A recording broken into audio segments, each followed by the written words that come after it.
नमस्कार। आज हम बीए पार्ट फर्स्ट के इकोनॉमिक्स फर्स्ट पेपर के बारे में जानकारी प्राप्त करेंगे। अपना जो फर्स्ट पेपर है वो माइक्रो इकोनॉमिक्स के नाम से है, जिसे अपने व्यष्टि अर्थशास्त्र भी कहते हैं।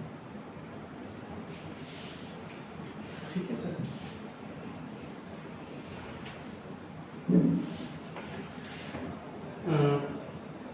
पहले स्टार्टिंग अपने करेंगे यूनिट सेकंड से। आप सभी डिमांड के बारे में जानते होंगे, जिसे अपने मांग कहते हैं। किसी भी वस्तु को खरीदना वह मांग कहलाएगा, लेकिन इसके लिए 5 तत्वों का होना आवश्यक है। सबसे पहले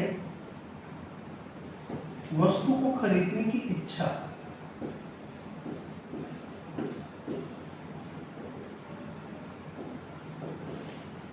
दूसरा, इस इच्छा को पूरी करने के लिए साधन, अर्थात अपने पास इतना पैसा है या नहीं कि वह वस्तु अपने खरीद सके जिसकी अपने मांग कर रहे हैं। तीसरा, साधन को व्यय करने की तत्परता।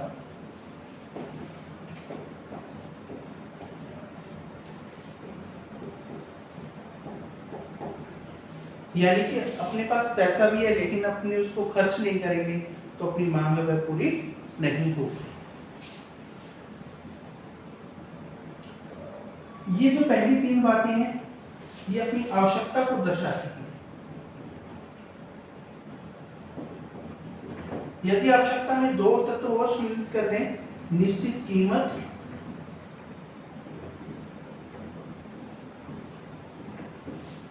और निश्चित समय,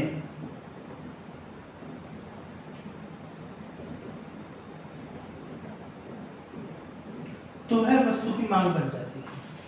यानी कि सबसे पहले वस्तु को खरीदने की इच्छा होगी, इच्छा को पूरी करने के साधन यानी कि पैसा होना चाहिए, फिर पैसे को खर्च करने की तत्परता कितनी है अपने लिए, अपने पैसा अपनी जेब में रख लिया, खर्च नहीं किया तो वस्तु की मांग नहीं होगी। निश्चित समय और निश्चित कीमत, जब ये 5 तत्व मिलेंगे तो वस्तु की मांग कहलाएगी। हमेशा वस्तु की कीमत और मांग में विपरीत संबंध रहेगा।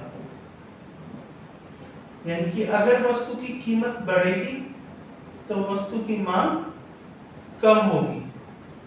जैसे तौर पे कीमत पर आपने 10 वस्तुएं खरीदी, वस्तु महंगी होगी तो कम कर देंगे, और महंगी होने पर और कम। इसमें हमेशा विपरीत संबंध रहेगा। वस्तु की कीमत और मांग में विपरीत संबंध रहता है। वस्तु की कैटेगरी के अनुसार संबंध परिवर्तित भी हो सकता है। सामान्य वस्तुओं के लिए जो कीमत और मांग में हमेशा विपरीत संबंध रहेगा। आगे चल के अपने देखेंगे कि गिफिन विरोधाभास होता है, जिसमें कीमत कम होने पर मांग कम हो जाती है और कीमत बढ़ने पर मांग बढ़ भी जाती है। अब यहां से बनेगा मांग का नियम, लॉ ऑफ डिमांड। मांग का नियम कहता है कि अन्य बातें समान रहने पर, अन्य बातें समान रहने पर वस्तु की कीमत और मांग में विपरीत संबंध होता है। अपोजिट रिलेशन होगा किसके कारण? अन्य बातें समान रहने पर। यदि अपनी ये सेंटेंस नहीं लिखेंगे तो अपनी जो परिभाषा है वह गलत हो जाएगी। अन्य बातों से तात्पर्य होता है कि उपभोक्ता की आय है वह स्थिर होनी चाहिए, फैशन, रीति रिवाज, संबंधित वस्तुओं की कीमतें, ये सारी चीजें कांस्टेंट होनी चाहिए, स्थिर होनी चाहिए। इनमें किसी प्रकार का कोई परिवर्तन नहीं होना चाहिए, क्योंकि यदि इनमें से कोई भी वस्तु, कोई भी मान्यता अगर परिवर्तित हो गई तो अपने मांग का नियम वह लागू नहीं होगा। अन्य बातें समान रहने पर कीमत व मांग में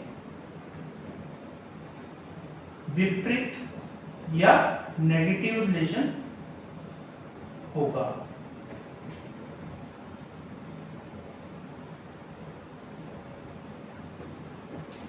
इसे अपने टेबल से भी समझ सकते हैं और डायग्राम से भी इसको अपने एक्सप्लेन कर सकते हैं। जैसे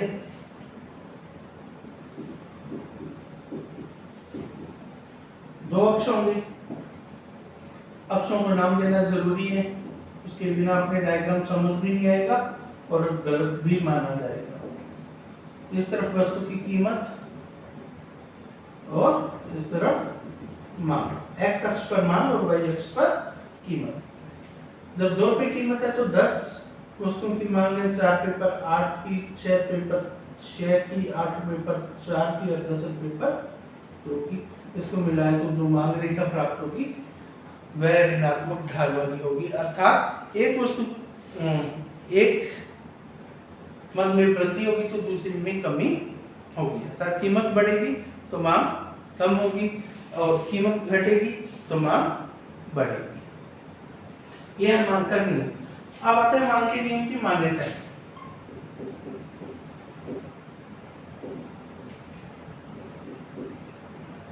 मांग के नियम की मान्यताएं मुख्यतः अन्य बातें समान रहने पर ही आधारित है।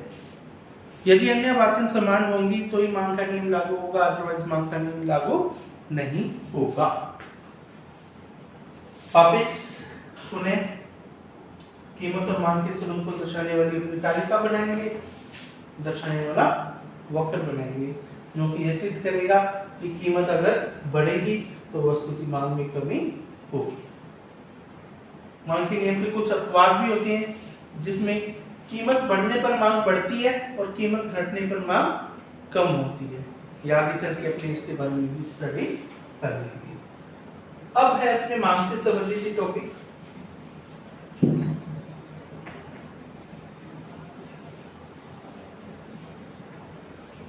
मांग में विस्तार और संकोचन।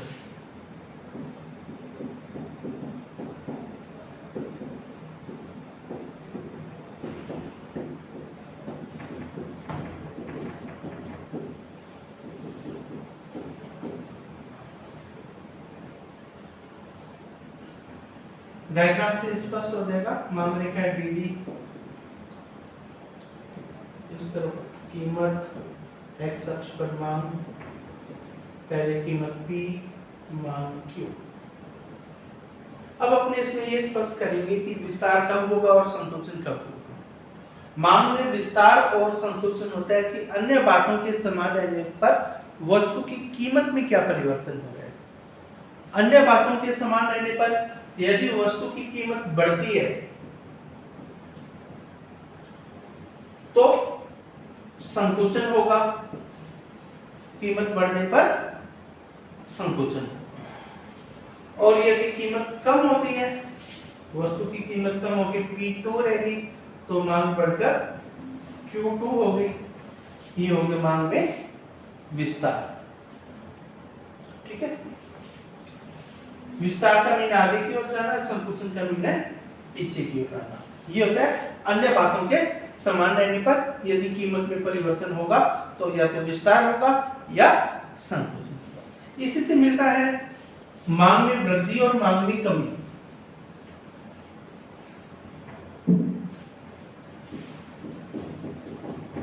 मांग में वृद्धि और मांग में कमी, इसमें अपोजिट हो गए। इसमें मांग रेखा ही बदल जाएगी, या तो दाईं ओर हो जाएगी या बाईं ओर। पिछले डायग्राम में मांग वक्र वही था, उसमें मोमेंट हो रही थी या तो आगे की ओर या पीछे की ओर। आगे की ओर विस्तार, पीछे की ओर संकोचन। अब अपने पढ़ रहे हैं मांग में वृद्धि और मांग में कमी। अब कीमत समान रहेगी और अन्य बातें बदलेंगी। पहले था कीमत परिवर्तित हो रही है और अन्य बातें समान है। अब अपने देखेंगे कि कीमत पहले P है, मांग है Q। कीमत वही रहेगी, कीमत में कोई परिवर्तन नहीं कर सकते अपने। मान लो जनसंख्या बढ़ गई, आय बढ़ गई, फैशन रीति रिवाज बढ़ गया, तो इसी कीमत पर वस्तु की मात्रा पहले से ज्यादा खरीदी जाएगी, वह होगी मांग में वृद्धि। आगे की ओर मांग होकर वह विवर्तित हो जाएगा। यदि मांग होकर पीछे की ओर आ रहा है, E से E1 पर वृद्धि, पीछे की ओर आए E से E2 पर मांग होकर हो गई D2 D2।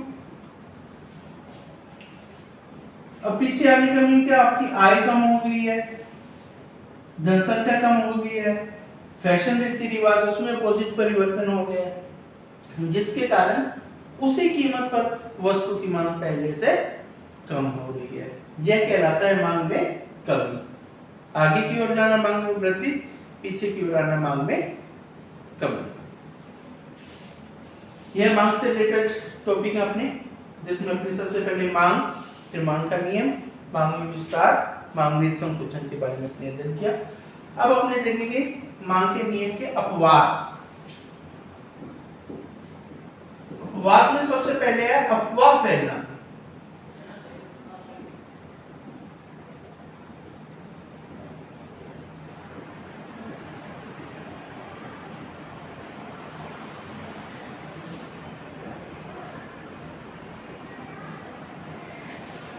बंद कर दियो, सारा लेक्चर खराब हो गया।